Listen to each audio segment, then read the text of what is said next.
আমি যেসব যেহেতু ফিল্ম মেকার হিসেবে আমি অনেক ফুটেজ আমার দরকার ছিল, কিন্তু দেখা যাচ্ছে যে মানে অধিকাংশ মানে 72-74-এর যে দুর্ভিক্ষ বলুন, যে রক্ষী বাহিনীর অত্যাচার বলুন, সেই জায়গাগুলো কিন্তু পরিষ্কার মুছে ফেলে দেওয়া হয়েছে।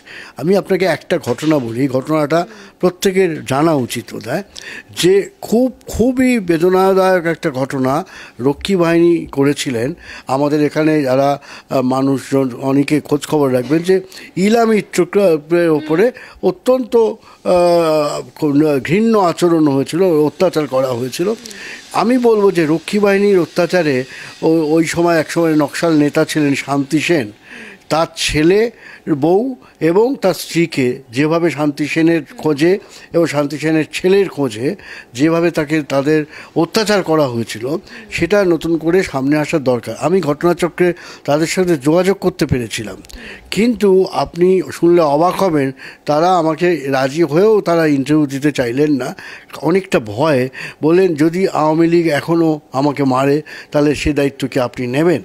ফলে এই যে জায়গাটা, আপনারা যত গেল রব উঠছে, যারা গেল রব তুলছেন, তাদের জিজ্ঞেস করুন না যে রীনা সেন তো এখনও আছেন। আয়নাঘর নিয়ে তো মাইকেল চাকমা আমার সাথে দীর্ঘক্ষণ আমাদের কথা হয়েছে। আমাদের এখানে সংবাদপত্রে আয়নাঘর নিয়ে কটা আলোচনা করা হয়েছে, যে আয়নাঘরকে যে কিভাবে একটা রাখা হয়েছিল।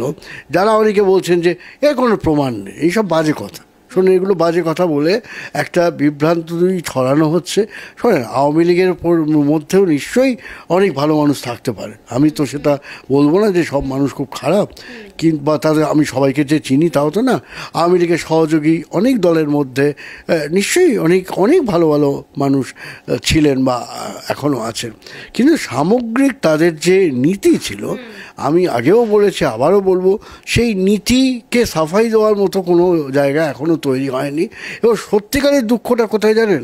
আমি একজন বাইরের লোক হয়ে বলছি, তাদের আপনি যদি সোশ্যাল মিডিয়ায় পোস্ট দেখেন, তাদের কথাবার্তা শোনেন, তারা একবারের জন্য কোথাও কোনো দুঃখ প্রকাশ করেননি যে 16 বছর ধরে তারা যে কোন রেজিম চালিয়ে গেছিলেন, গুম খুন থেকে শুরু করে আয়নাঘর, নিরাপরাধ মানুষকে, বিরোধী শক্তিকে নিঃশেষ করে দেওয়া, এই কাজগুলো তো তারাই করে গেছে।